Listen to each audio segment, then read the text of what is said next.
FM. Voy ahora yo a hablar con José Luis Espert. Vamos a hablar con Espert. Muy buenas noches. Buenas noches. ¿Cómo te va? ¿Cómo estás? Muy bien.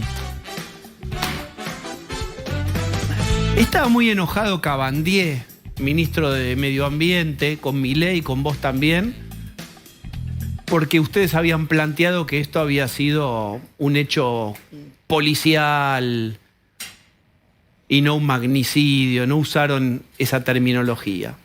Bueno, en primer lugar le digo al señor Cabandier que se tome un Valium, algún tranquilizante si lo ponemos nervioso, y que se ocupe de las cosas que él se tiene que ocupar, ¿no? Se prendió fuego, ¿cuánto? Medio corriente casi.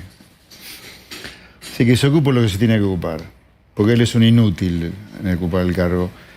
Lo que yo dije, y me voy a hacer cargo exclusivamente de lo que yo dije, es, apenas ocurrió el hecho el 1 de septiembre, fue condenarlo, obviamente hay que condenarlo. Agradecer al que uno crea, digamos, que no le haya pasado nada a la vicepresidenta, a Dios, a las alturas, a los evangelios, no sé, depende de la creencia religiosa de cada uno, pero para mí, y lo sigo pensando, este es un suceso estrictamente, por ahora, policíaco-judicial, que involucra a la AFI, al Ministerio de Seguridad, a la Casa Militar, a todo el protocolo de seguridad que rodea a la vicepresidenta de la Nación. Ahora, de ahí a transformarlo en un hecho político, eso es lo que yo critico. Y fue lo que dije el sábado en diputados. A mí me parece una vergüenza que los diputados nos juntemos un sábado para hacer una declaración política y no nos juntemos todos los miércoles a laburar para solucionar los problemas que tiene la gente. La gente no llega a fin de mes, no tiene trabajo, las empresas se van del país. No hemos podido sancionar la ley de alquileres, tampoco ha salido del Congreso la boleta única, a pesar de que tuvo media sanción en diputados. O sea, como políticos estamos defraudando a quienes les servimos, que es la gente. Nosotros deberíamos estar trabajando en esas cosas como políticos. Este es un caso judicial, policial, nada más. Hay una campaña... Por ahora, hasta que no se pruebe que hay una organización política detrás de esto, bueno, ahí sí empecemos a discutir si no requiere una manifestación política, pero para eso falta un montón de tiempo. Hay un discurso de odio que una parte de la oposición, una parte de los medios, etcétera, están fomentando, como dice el gobierno, y este loco, si es loco, hay que verlo ahora, porque la película avanza, o este grupito de personas fueron gatillados justamente por el discurso de odio. Mira, si vos te ceñís a lo que dice la Comisión Americana de Derechos Humanos, que está incorporada a la Constitución Nacional, por lo tanto, se podría decir que lo que dice la Comisión Americana de Derechos Humanos tiene rango constitucional, lo que está ocurriendo, artículo 13, inciso 5 de la Comisión, lo que está ocurriendo en Argentina no tiene nada que ver con el discurso de odio, que está definido, insisto, en la Comisión Americana de Derechos Humanos. Para la Comisión Americana de Derechos Humanos, que, insisto, tiene rango constitucional, discurso de odio es el Ku Klux Klan, es el nazismo, eso es un discurso de odio. Lo que está ocurriendo en Argentina no es discurso de odio, está muy lejos de serlo. Tampoco hay violencia política en Argentina. Violencia política fue lo que ocurrió en los 70, de la mano de Montonero, dicho sea de paso, ¿no? Los famosos, ¿cómo era? La juventud equivocada, la juventud maravillosa. Eso es violencia política. Tampoco ocurre eso acá hoy, de ninguna manera. Aunque esto llegara mucho más allá de un simple loquito, bueno, estamos viendo un clima de violencia política donde hay grupos que se arman para matar al que empieza diferente. Yo creo que tampoco hay discurso de odio, insisto, y si lo hubiera, que se haga cargo el kirchnerismo de los discursos de odio. Ellos son, y te voy a dar ejemplos, los grandes gatilladores de discursos de odio son ellos. ¿O no fue Grabois el que dijo que debería sangre en las calles? ¿O no fue Delía el que dijo que a Macri habría que fusilarlo delante de todo el pueblo? ¿O no fue Eve de Bonafini la que dijo probar las Taser con los hijos de Patricia Bullrich? ¿O no fue Máximo Kirchner el que dijo que están buscando un muerto de la oposición? Y si hablamos de violencia política, ¿qué pasó en diciembre de 2017 cuando se trataba de la reforma previsional? El kirchnerismo, junto con sus aliados, transformó a la Plaza de Mayo en una pedrera. Así que yo diría, más vale que dejen de hablar de discurso de odio y violencia política, porque para el kirchnerismo esto es un boomerang. Acá estamos asistiendo, desde el punto de vista judicial, a una acusación del fiscal Y por ahora nada más que eso. Que el kirchnerismo, no nos comamos el pescado podrido, lo quiere dar vuelta y transformarlo en un hecho político, esto que ha ocurrido en la puerta de la casa de Cristina Kirchner. Que se hagan cargo de la acusación del fiscal. ¿El fiscal qué dijo? Fiscal Luciani, con su ayudante, dijo: acá se cometió la mayor defraudación contra el Estado de la historia argentina. Eso fue lo que dijo el fiscal. Y en esa defraudación contra el Estado, Cristina Kirchner tiene un rol fundamental, donde el Estado, a través de Lázaro Báez, se lo estafó. Al Estado somos todos los contribuyentes, no son marcianos el Estado, son los contribuyentes, se lo estafó en cerca de 5.300 millones de dólares. Que se hagan cargo de eso. Eso es lo kirchnerismo. Yo quiero compartir, cuando podamos ver frases de Mayans y Axel Kicillof con respecto a... ubican muy bien el clima de violencia social. Yo creo que no hay un clima generalizado de violencia social. A ver, veámoslo. Vamos a mostrarlo.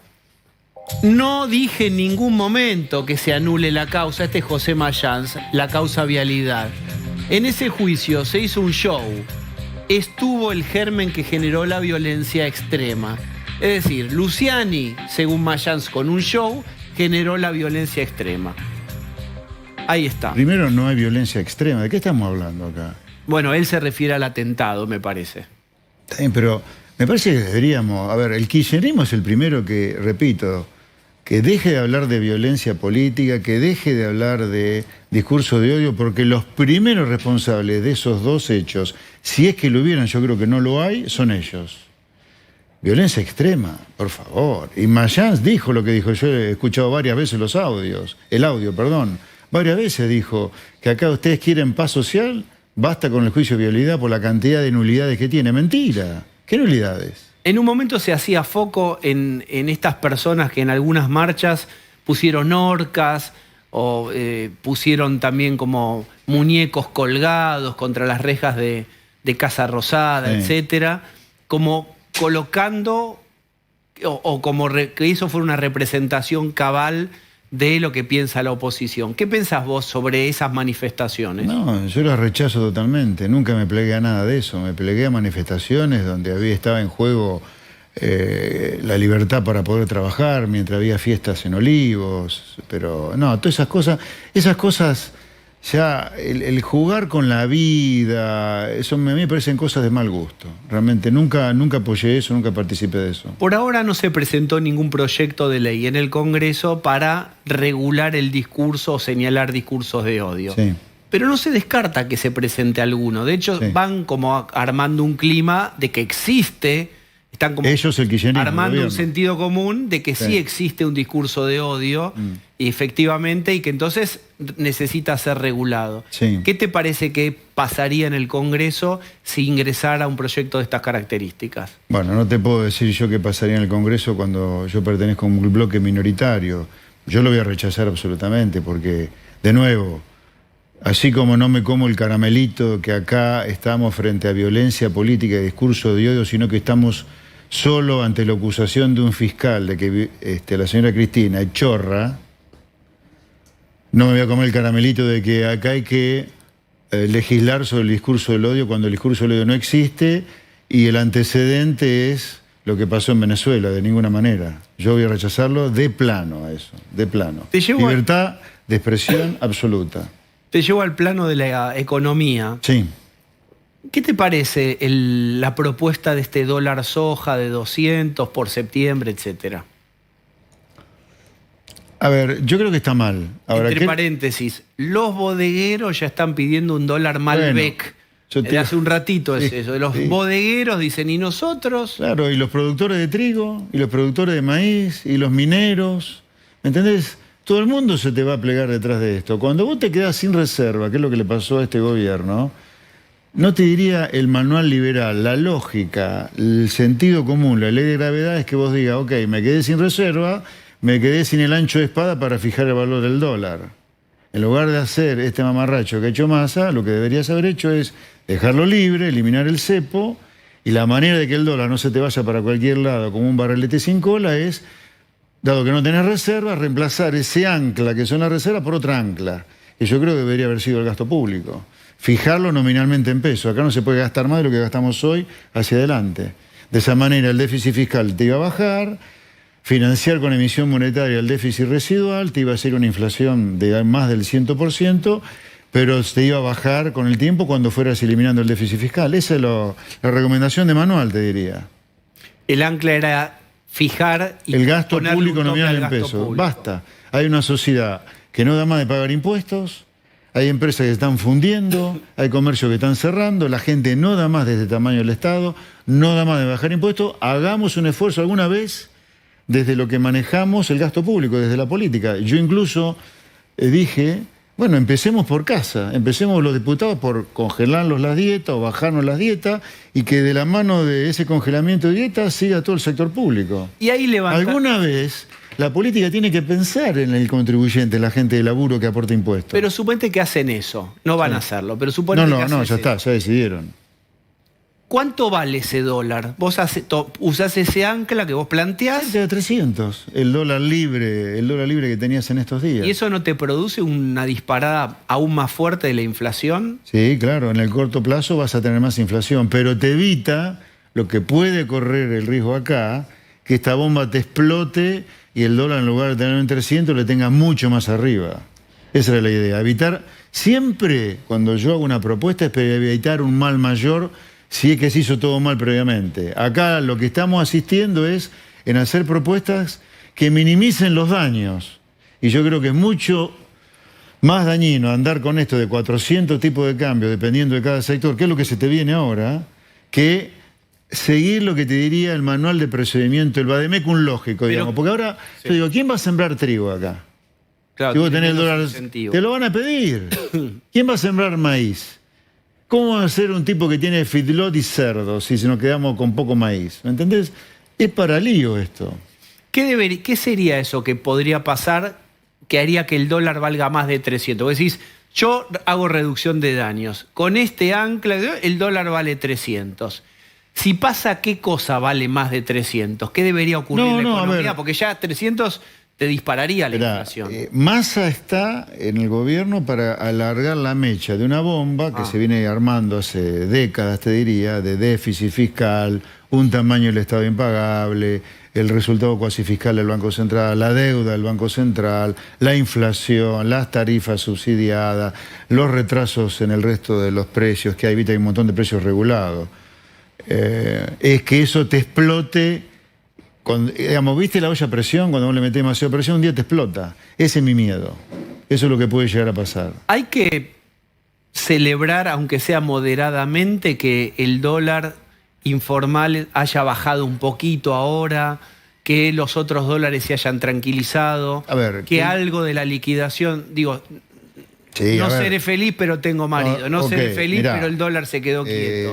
Sin duda que la cosa se haya calmado algo, eso es bueno para todo el pueblo argentino, eso es bueno para todos. Así que yo no diría que hay que descorchar champán, pero sí es para decir, bueno, la fiebre por lo menos transitoriamente paró. Ahora, mi miedo es que esto sea una cosa muy, muy, muy, muy transitoria. Ahora se va a conocer la inflación a mediados de mes. La inflación de agosto, vas a estar otra vez en 7%, entre 7 y 8. ¿Qué te podría levantar la fiebre otra vez? Es verdad, ahora... Y que la inflación no te baje. Que la inflación no te baje. ¿En cuántos meses vos le das a Massa decir, bueno, a ver si este muchacho baja la inflación? Porque esta inflación de ahora, medio que no se la podés cobrar a Massa toda. Sí. ¿Cuándo sí ya es de Massa entera la factura? No, bueno, si llega diciembre, si termina el año y seguimos con inflaciones de entre 7, del 6 para arriba, ya es Massa, sin duda. Cosa que no hay que descartar, no que eso ocurra. Porque no vas a tener el ancla de las tarifas que van a subir. Claro, exactamente. Y tenés una inercia inflacionaria. Sí, sí, pero yo te diría, acá, a ver, en los últimos 60 años, este es el octavo plan económico que termina mal, porque este plan económico ya terminó mal. Estamos con 100% de inflación. Tenés que irte a la hiperinflación argentina para encontrar una inflación más alta que esta. Eso es todo un símbolo de la derrota de este programa. Ahora, este es el octavo plan económico que fracasa en Argentina en los últimos 60 años. Y los 7 planes anteriores también fracasaron. Ergo, todos los planes económicos fracasaron en los últimos 60 años. Y lo que deberíamos poder ver, más allá del árbol de este programa que ha fracasado, que acá hay un bosque que todos los programas económicos han fracasado. Y la clave ahí de por qué han fracasado son tres, en realidad. Esta es una economía que tomó como decisión no comerciar con el mundo. En lugar de hacer al mundo como una oportunidad para venderle cosas, lo usamos al mundo para endeudarnos. Por eso vivimos con el problema de la deuda externa, que es la deuda del país. El de Cavallo, el 1 a 1, no fue exitoso, ¿vos lo considerás No, exitoso? terminó en la peor crisis de la historia. ¿Cómo voy a considerar eso exitoso? Ese fue otro plan económico que fracasó. El otro problema que tenemos, que es de tamaño del Estado, es impagable y nadie te lo quiere financiar. Entonces, no sé hasta cuándo vamos a seguir sufriendo inflación por culpa de ese tamaño del Estado. Pero acá el kirchnerismo ha construido una pared de granito de gasto público que hasta que no venga algún Gurka y lo baje, como sea, y Argentina se va a chocar contra la pared como se está chocando en las 7 veces anteriores y esta es la octava. Y la tercera, si vos tenés la mitad de la población trabajadora trabajando en negro, totalmente precarizada, estamos hablando de 8 millones de personas, ¿qué va a cambiar? ¿La ley de gravedad o las leyes laborales? Tenés que cambiar las leyes laborales. Ahora, para hacer esas tres cosas, la gente te la tiene que votar porque gracias a Dios estamos en democracia. Y para que la gente te la vota, la política tiene que decirle a la gente, mire, esto es lo que hay que hacer y no tener miedo ni vergüenza para hacerlo, ¿me entendés? Si no, vamos a ir dando vuelta en esta calecita de pobreza y miseria de por vida. Expert, muchas gracias por Déjame decirte sí, una claro. cosa final. Sí. Yo doy gracias a Dios que Cristina esté viva, porque el valor de la vida es indiscutible, la vida está ante todo. Pero también estoy contento que esté viva para que Cristina afronte el fallo del Tribunal Oral Federal y que afronte todas las otras causas de corrupción la cual le tienen involucrada. Porque esa señora, junto con otros, no hay duda que ha comandado una asociación ilícita que ha robado miles de millones de dólares en Argentina y por si fuera poco, con su discurso, que no es de odio, es simplemente para polarizar durante varias décadas ya, más de una década seguro, con su ex marido, han destrozado y podrido la cabeza de la gente. Acá no hay más cultura por trabajo, ha sido reemplazada por la cultura del plan, no hay más cultura del mérito, se ha destrozado el intento de insertarnos al mundo. La verdad que enfrente el juicio que tenga que enfrentar y que la política no se meta en una cuestión judicial policial. Expert, muchas gracias. Un placer. Vamos a hacer una tarde.